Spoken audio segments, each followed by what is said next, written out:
So without further ado, my favorite part of this webinar, we're going to get into our interviews. So first up, we have John Gill, which I'm sure many of you know. John was one of our first ISPs to start using Vilo, and he actually helped us kind of like convert Vilo into an ISP product.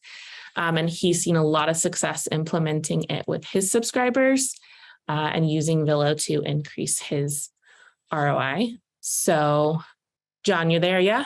Yeah, I'm here. You're here and ready for me. So yeah, John, let's get started with a little bit about your company, your setup, what you're offering to your subscribers, where you're located, that kind of stuff. Yeah. So I'm located in Kentucky. I run Kentucky Fi. It is a small WISP that's based in one county. And there we go. With it being based in one county, it would sound like it would be easy to do, but it's actually not. We have a lot of rolling hills and deep valleys and things like that. But so I started using Vilo.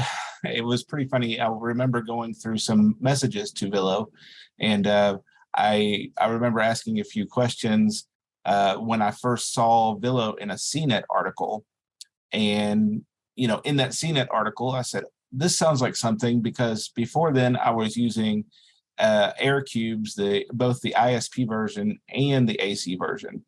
And when using those Air Cubes, they did pretty good, but they didn't have very good range.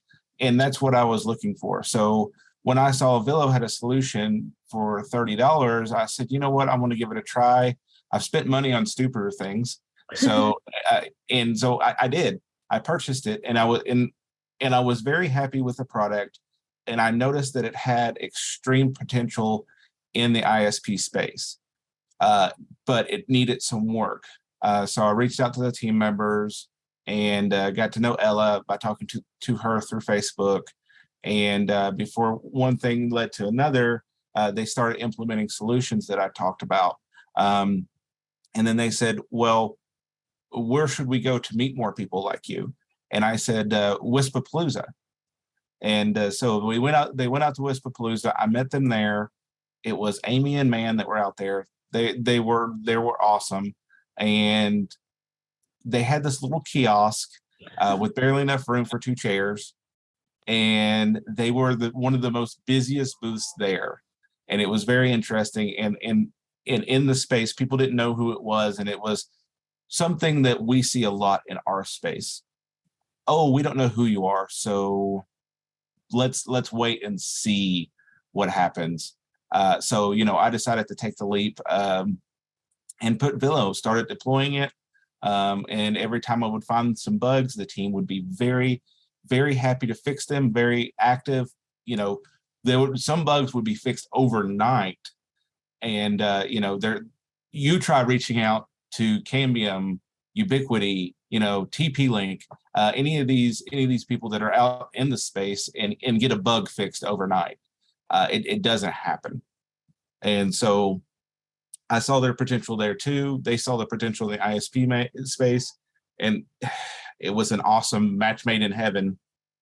And now, you know, they're a big player in the ISP space. Yeah, thank you. And thanks to you, we've made it this far. So were you offering any kind of managed Wi-Fi solutions before, or were you evaluating any other mesh Wi-Fi options? I was evaluating some mesh Wi-Fi options, but they were the typical ones that were out in the market already, the Google Wi-Fis.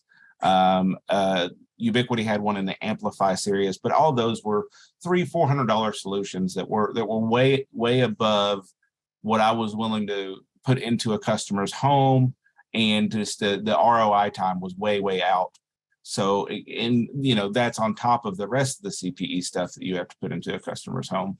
And so, you know, I did some of the routers, the ACs, I called them the pro routers. And there was an additional $5 fee a month for them to kind of recoup some of the cost of going into a customer's home. Sure. But, you know, when you're looking at an AC router that's costing you $80, and then you're getting a Vilo router that a 3-pack is costing you $80, I would put my money, in the smart solution. For sure. So on that line, how do you currently incorporate Vilo into your business model? And how did you kind of come up with this? Was there some testing and tried out different things? How did you land on what you currently do with Vilo? Yeah, there was definitely testing. I like to test, and test, whether that be my customers that I have across the street from me, where I can walk over to their house and troubleshoot anything within 5 minutes, or whether that be a customer that's been my loudest cheerleader, and I want to give them the latest and greatest product. So that's kind of how I test things, because you could do 1,000 lab tests, but until you put something out in the wild, it really doesn't show its true colors or true potential there. I think, yeah, just testing, and then when I put Vilos out there, it really did work for the price. Nice. And so how do you market them to your subscribers, and what kind of business model do you use? Do you rent them out? Do you give them? Yes, it's a I call it Morfi. Get more Wi-Fi throughout your home. I think you may have seen that in the previous slide. But with Morfi, it's very easy to sell, because the other competitors, I keep all of my competitors' ads, and I suggest anyone in the space do the same thing. Anytime they get an ad from a competitor, keep it, because you can see how those ads change. And I noticed in all of my competitors' ads, if you got their latest, greatest gig plan or whatever, they would give you free managed routers for a year. And then after that, each router cost an additional $10. And so it just became this weird marketing thing. And that's when I noticed, hey, everyone else in the space is doing it, I need to as well. But if you get their lower package, you had to pay for them. So, that's kind of how I market it, is, here's Morfi. And, you'll always break the ice with talking about, you having troubles watching TikTok while you're on the toilet, because it brings a smile to everyone's face. Yeah. So, that kind of stole that line from you, as you heard. Yeah. It really does break the ice. It really does get the conversation started. And once the conversation started, and once they're comfortable with you, you're immediately able to hook the customer into going, well, I have a solution for you. Because at the end of the day, no matter if it's Vilo or an ISP or the guy picking up your trash, we're all problem solvers. And so we have to find problems for the customer. And if that problem is watching TikToks on the toilet, then let's solve it. Yeah, I like that. So you, with your Morfi package, I think you rent out the units. Is that correct? Yes, I do rent out the units. When a customer asks, what does that include? That includes unit replacement. That includes remote monitoring. And I always do dictate that says remote monitoring is the health status. That does not monitor your data. That's monitors the health of your network. So that way, in case something goes offline, we know before you do. And 99% of the time, that is the scenario, is I know when a customer is having internet problems before they do. And so, sorry, go ahead. No, I was done. I was going to say, so you use the portal to your benefit to offer like a managed solution for them. Yes, the portal is part of my set of tools that I use. I would say there isn't a day that goes by that I'm not in the portal. I'm not in Libre NMS or UISP or the portal. That's just part of your toolkit to make sure everything works throughout the day. Very cool. And then what are the results that you've seen from this, as far as like take rate, feedback from your customers, revenue increase, cost reduction? How good has it been for your business?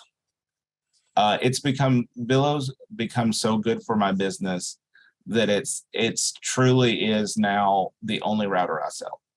I've gotten away from, I still have stock floating around. So when a customer leaves me that had an AirCube, I'll get an AirCube back, but I haven't gone and bought another brand of router. And now it's just all Vilos. If a customer doesn't want to doesn't want a mesh solution, they get one Vilo. They don't have to pay for it. It's the free one, like you were talking about. That makes it so much easier when the customer calls and has problems with the TV or, with the back bedroom or something like that. Makes it so much easier for me to go, okay, yeah, we can add 2 more units to your house. It's only an extra $10 a month. That's it. And I just go in there, hit the mesh button. I'm in and out of their house in less than 30 minutes. Awesome. And I think you've said before, you have like a pretty high take rate when you offer kind of like upselling or the managed solution. Oh yeah, definitely. And that it really truly does help keeping up with the competition, because 99% of the time, if I have the ads, my customers I'm getting to have the ads.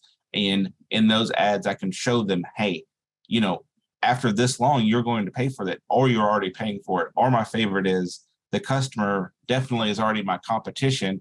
And they're like, yeah, Windstream's charging me this much for this device or this much for this device. Or the new thing they're doing is if you don't return their router or you don't return their modem, they're charging the customer $100 for non-modem return. So, when I come home, I pass Windstream's not headquarters, but Windstream's office here.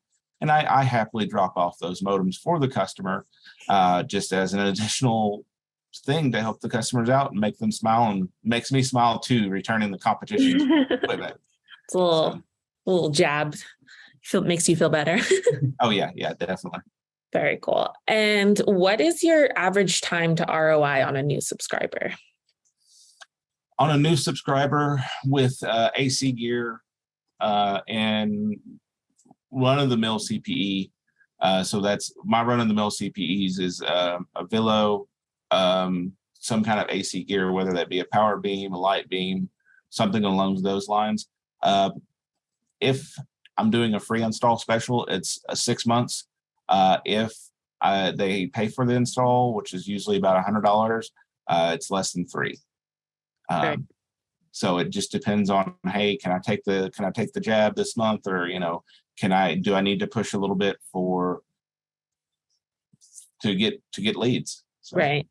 Very cool. And then is there any other advice that you would want to share to an ISP that's looking to increase their ROI? Yeah. Take the chance, crunch the numbers.